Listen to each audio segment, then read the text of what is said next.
بسم اللہ الرحمن الرحیم صلی اللہ علیہ وآلہ وسلم۔ جیسے کہ میں نے آپ حضرات کے سامنے کل حدیث پیش کی تھی کہ اللہ کے نبی صلی اللہ علیہ وآلہ وسلم نے 3 قسم کے لوگوں کو بد دعا دی ہے۔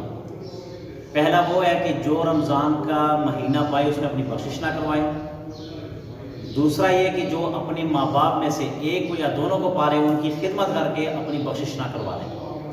اور تیسرا یہ کہ نبی پاک صلی اللہ علیہ وآلہ وسلم کا نام جب ان کے سامنے لیجیے تو وہ نبی پاک صلی اللہ علیہ وسلم پر درود نہیں پڑھتے۔ ان 3 قسم لوگوں کے لیے بد دعا ہے۔ پہلا کل بیان ہو چکا، آج دوسرے پہ ہم بات کریں گے ماں باپ کی عزت اور عظمت۔ آپ اس چیز سے اندازہ لگا لیں کہ نبی پاک صلی اللہ علیہ وآلہ وسلم نے فرمایا کہ کاش میری ماں زندہ ہوتی، کاش میری ماں زندہ ہوتی اور میں محمد صلی اللہ علیہ وآلہ وسلم نماز عشاء پڑھ رہا ہوتا اور میری ماں مجھے پکارتی یا محمدہ، اے محمد۔ تو آپ نے فرمایا کہ جس کے قبضے قدرت میں محمد کی جان ہے، میں نماز توڑ کر سب سے پہلے اپنی ماں کی بات سن لیتا۔ یہ ماں باپ کی عزت اور عظمت ہے۔ دوسری بات، نبی پاک صلی اللہ علیہ وآلہ وسلم کی زندگی سے آپ کو اس سے مثال دیتا ہوں کہ ہمارے لیے رول ماڈل جو ہے وہ نبی پاک صلی اللہ علیہ وسلم کی ذات گرامی ہے۔ ہم کسی فلم ایکٹر کو اپنا رول ماڈل نہیں مانتے، ہم کسی کنجر کو نہیں مانتے۔ ہمارے لیے اگر رول ماڈل ہے تو نبی پاک صلی اللہ علیہ وآلہ وسلم کی ذات گرامی ہے۔ اللہ کے نبی ایک مقام پر گئے ہیں، جب واپسی پر آئے تو آپ کے ساتھ اصحاب کرام رضوان اللہ علیہ مجمعین بھی موجود تھے۔ جب آپ آئے تو آپ ایک مقام ابوا پر، ایک قبر پر ایک ڈیری سی تھی، اس کے قریب بیٹھ گئے۔ جب اس کے قریب بیٹھ گئے اللہ کے نبی روئی جا رہے تھے، زاروں قطار ہو رہے تھے۔ روایات میں آتا ہے کہ نبی پاک صلی اللہ علیہ وسلم کے آنسو مبارک نکل کے آپ کی داڑھی پر لگے اور آپ کی داڑھی تر ہو گئی۔ آپ کے ساتھ جتنے اصحاب تھے وہ بھی آپ کو دیکھ کر، آپ کی کیفیت اور حالت کو دیکھ کر وہ بھی رونا شروع کر دیا۔ جب رو دیے، صحابہ نے پوچھا یا رسول اللہ آپ کیوں رو رہے ہیں؟ آپ نے فرمایا یہ وہ مقام ہے کہ جہاں پر میری ماں مجھ سے بچھڑ گئی تھی، آج مجھے میری ماں کی یاد مجھے آ گئی۔ حضرت سلیمان علیہ السلام ایک سمندر میں سے گزر کے جا رہے تھے، سمندر کے کنارے سے گزر کے جا رہے تھے۔ اللہ نے جبرائیل امین کو بھیجا کہ اپنے محبوب کو کہا کہ اس سمندر کی تہہ میں ایک چیز ہے، اس کو نکالو اور اپنی امت کو بتاؤ کہ وہ چیز کتنی قیمتی ہے اور اس کے اندر عمل کتنا قیمتی ہے۔ سلیمان علیہ السلام نے ایک جن کو حکم دیا جن کا نام تھا اسد بن برقیہ، کہا کہ وہ نکال کر لاؤ۔ جب وہ سمندر کی تہہ میں گئے، ایک کوٹی نما چیز، ایک بنگلہ نما چیز وہ اٹھا کر سلیمان علیہ السلام کے سامنے پیش کی۔ روایات میں آتا ہے کہ اس کو سونے کے، چاندی کی، زمرد کے، یعنی کہ اچھے اچھے دروازے لگے ہوئے تھے۔ جب اس میں سے دروازہ کھولا سلیمان علیہ السلام نے تو ایک بزرگ جن کا نورانی چہرہ، سفید چہرہ اور بڑے خوبصورت جوان تھے، وہ باہر نکلے۔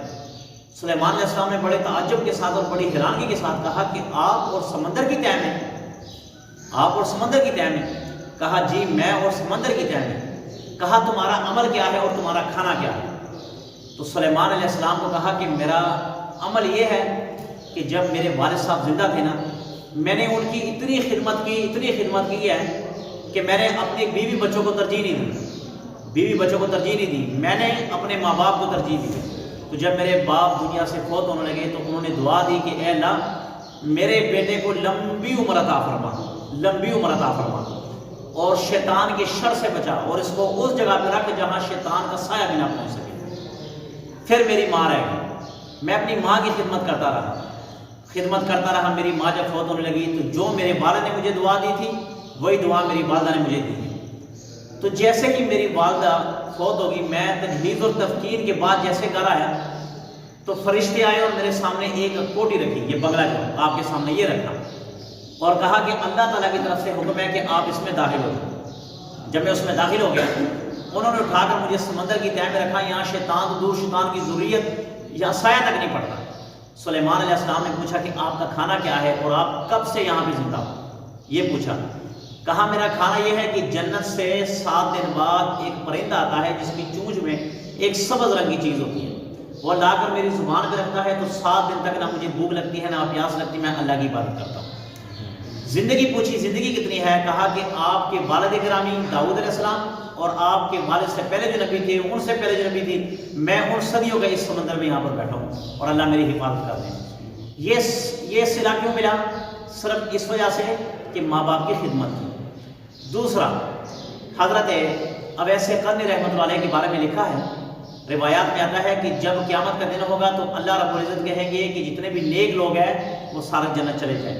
تو جب نیک لوگ ایک قطار بنا کر جنت میں جائیں گے تو جب حضرت اویس قرنی جنت کے دروازے پر پہنچ جائیں گے، اپنا پاؤں اندر رکھیں گے، تو اللہ تعالیٰ کی طرف سے آواز آئے گی کہ سارے جنت چلے جاؤ مگر اویس قرنی جنت نہ جائیں، سارے چلے جاؤ اویس قرنی جنت نہ جائیں۔ تو اویس قرنی بڑے پریشانی کے عالم میں، بڑے گھبراہٹ کے عالم میں دیکھیں گے کہ نہ جانے مجھ سے کون سا ایسا خطا ہو گیا کہ اللہ تعالیٰ باقی سب کو کہہ رہے ہیں کہ جنت چلے جاؤ اور اویس قرنی جنت میں نہیں جائے گا۔ تو اللہ کہیں گے اویس پریشان اور گھبراہٹ اختیار کرنے کی کوئی ضرورت نہیں، نہ پریشان ہونے کی ضرورت ہے، بلکہ آپ کی ایک نیکی نے دنیا میں ہمیں اتنا خوش کر دیا، اتنا خوش کر دیا کہ جو آپ نے اپنی ماں کی خدمت کی، اور ماں کی خدمت کی وجہ سے آپ نے نبی پاک صلی اللہ علیہ وسلم سے ملاقات نہیں کی، بلکہ نبی نے آپ کو فرمایا تھا کہ ماں کی خدمت کر لو، مجھ سے ملاقات خیر ہے نہ کرو۔ تو اس نیکی نے مجھے اتنا خوش کر دیا، اے اویس آج تو انگلی ہلاتا جا، جہاں جہاں تیری انگلی کا اشارہ جاتا جائے گا میں سب گنہگاروں کو جنت میں ڈال دوں۔ تو پھر حضرت اویس قرنی جنت انگلی کا اشارہ کریں گے تو جتنے گنہگار ہوں گے وہ سارے جنت میں چلے جائیں گے۔ تو آج کل ہمارے اندر ایک بہت بڑی کمی آ گئی ہے، وہ کمی کیا ہے کہ جو شادی شدہ حضرات ہیں وہ ماں باپ کو ترجیح کم دیتے ہیں، اپنی بیوی بچوں کو ترجیح دیتے ہیں، ماں باپ کو ترجیح کم دیتے ہیں۔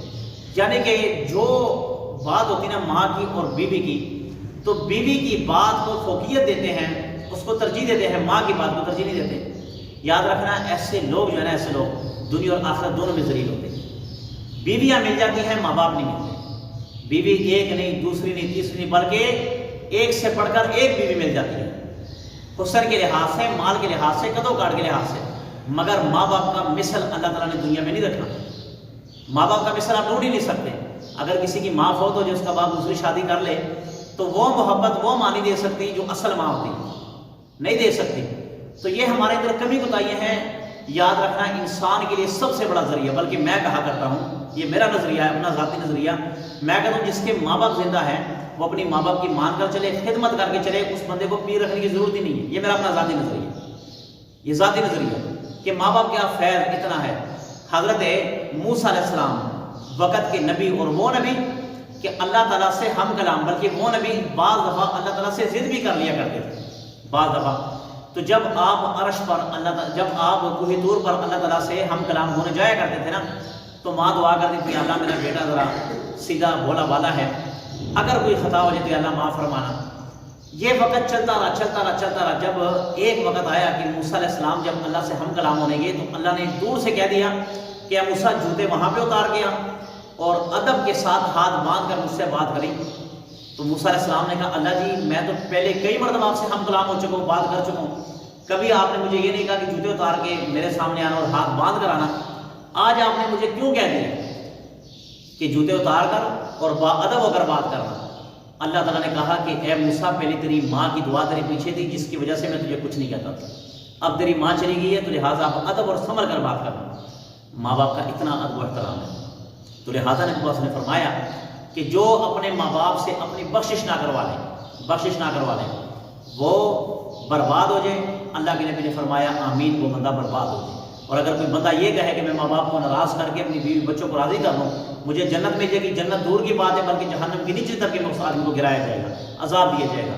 تو لہٰذا اگر کوئی کمی کوتاہی ماں باپ کی خدمت میں ہو گئی، زندہ ہے تو ان کی دوبارہ خدمت کر لیں، ان سے معافی مانگ لیں، اور اگر فوت ہو چکے ہیں تو ان کی قبر پر حاضری دے کر جتنا استغفار ہو سکے قرآن مجید کی تلاوت کر کے ان کی بخشش کے لیے خصوصی دعا مانگا کریں۔ اور یاد رکھنا دنیا میں ایک عذاب ملتا ہے ماں باپ کے نافرمان کو، وہ عذاب یہ ہے کہ اس بندے کے رزق میں برکت ہی نہیں ہوتی، چاہے وہ کروڑ کماتا ہو، لاکھ کماتا ہو، اس بندے کا پیچھا جو ہے نا وہ ٹینشن پریشانی کبھی نہیں چھوڑتی۔ ایک دوسری پریشانی ہے کہ اس کی اپنی اولاد نافرمان ہوتی ہے، جو اپنے ماں باپ کا نافرمان ہوتا ہے نا اس کی اپنی اولاد نافرمان ہوتی، چاہے جیسے مرضی اولاد ہو وہ نافرمانی کرے گی، اپنی باپ کی نافرمانی کرے گی۔ اور تیسرا یہ ہے کہ اللہ تعالیٰ دنیا میں اس کو سب سے بڑے دکھ میں مبتلا کر دیتے ہیں۔ دنیا کا کوئی بھی غم ہے ماں باپ کے نافرمان کو اس میں مبتلا کر دیتے ہیں تاکہ اس کو زندگی جینے کا مزہ ہی نہ آئے۔ کیوں کہ جب بندہ ماں باپ کو ناراض کر بیٹھتا ہے نا ماں باپ کو، تو اللہ رب العزت اس سے کہتے ہیں کہ اچھا تو نے میرے بندوں کو ناراض کیا ہے اور تو سکھ کے پیچھے بھاگا پھرتا ہے، تو اللہ تعالیٰ اسے سکھ کھینچ لیتے ہیں، اسے کھینچ کر پریشانی میں مبتلا کر دیتے ہیں۔ تو لہٰذا ماں باپ کی بڑی فضیلت آئی ہے، بہت فضیلت آئی ہے، اتنی فضیلت آئی ہے کہا کہ ایک ماں کی دعا، ایک کتاب میں لکھا ہوا تھا ایک ماں کی دعا اور 70 نبیوں کی دعا، میں گستاخی نہیں کر رہا، یہ کتابوں میں لکھا ہوا ہے کہ ایک سائڈ پہ 70 انبیاء دعا کریں اور ایک سائڈ پہ آپ کی ماں آپ کے لیے دعا کرے، تو 70 نبیوں سے زیادہ آپ کی ماں کی دعا آپ کے لیے اثر کر جاتی ہے۔ یہ گستاخی کی بات نہیں ہے، نبیوں کا مقام، نبیوں پر ایمان لانا یہ ہمارا اولین درجہ ہے، اولین ہمارا یہ قول اور پیشہ ہے کہ نبیوں پر ہم ایمان لاتے ہیں، مگر یہ فضیلت میں لکھا ہوا ہے کہ ماں کی دعا اتنا اثر کرتی ہے تو اپنے ماں باپ سے دعا کرایا کریں۔